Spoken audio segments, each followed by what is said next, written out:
Salut tout le monde, vous êtes en forme? Je vous parle aujourd'hui du bon roi Henri IV, un réformateur bien connu.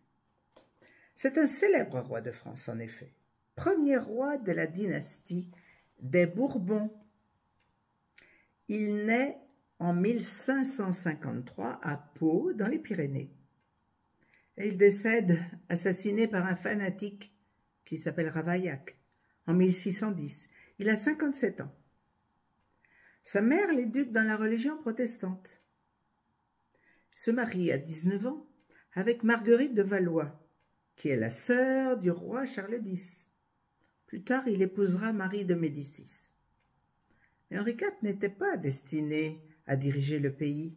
C'est son cousin, le roi Henri III, qui, n'ayant pas d'enfant, le désigne comme successeur. Et il va régner durant 21 ans, de 1589 à 1610. Henri IV a une mission importante, mettre la fin de la guerre entre les catholiques et les protestants, une guerre qui déchire la France.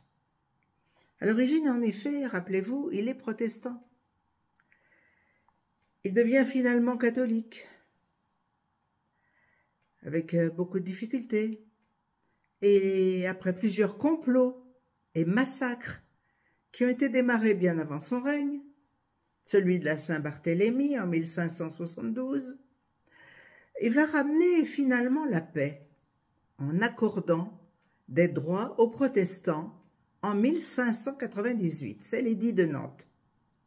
Et c'est le triomphe de la tolérance sur le fanatisme religieux.